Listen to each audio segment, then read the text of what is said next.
मुंबई वाली बस निकल गई थी, या ऐसा लग रहा था। मुंबई वाली बस निकल गई क्या? किसी ने हड़बड़ी में पूछा। कोने में सुबह की हल्की धूप में चमकती हुई पीली बस खड़ी थी। हाँ, वही वाली, किसी ने जवाब दिया। सारा सामान ध्यान से उसमें रख दो। कुछ भी पीछे मत छोड़ना। आसपास हल्की हलचल थी। सब लोग जल्दी में थे, लेकिन हवा में एक अजीब तरह की बेचैनी और उत्साह भी महसूस हो रहा था। दुआ बस के पास खड़ी थी। उसका दिल तेजी से धड़क रहा था। आज सिर्फ कोई आम दिन नहीं था। आज वह मुंबई जा रही थी। वह कंपटीशन, जिसकी उसने कई सालों से तैयारी की थी, उसका इंतजार कर रहा था। यह सिर्फ एक प्रतियोगिता नहीं थी, यह उसकी मेहनत, उसकी प्रतिभा और उसके सपनों का मौका था। उसने अपने सूटकेस का हैंडल कसकर पकड़ लिया, जैसे कि यह सिर्फ सामान नहीं, बल्कि उसके पूरे सपने और उम्मीदें भी उसमें बंद हैं। वह कई बार इस दिन की कल्पना कर चुकी थी। मुंबई की सड़कों का दृश्य, भीड़-भाड़ और जीवन की हलचल उसके मन में हमेशा रोमांच पैदा करती थी।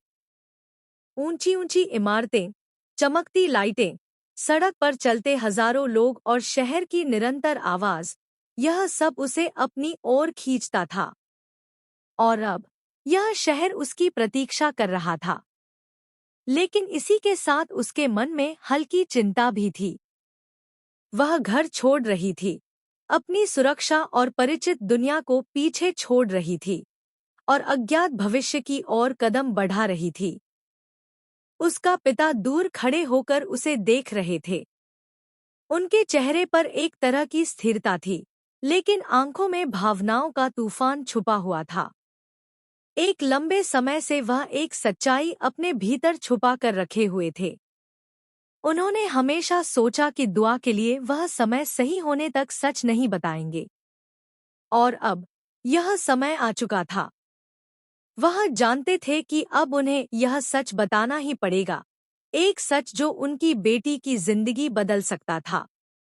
दुआ, उन्होंने धीरे से कहा, उनकी आवाज में गंभीरता और स्नेह दोनों झलक रही थी। दुआ ने उन्हें देखा, उसे उनकी आंखों में गंभीरता और सच्चाई का पता चल गया। उन्होंने गहरी सांस ली और कहा, जब तुम बड़ी हो जाओगी, मैं खुद तुम्हें बताऊंगा कि तुम्हारे बायोलॉजिकल पिता कौन है।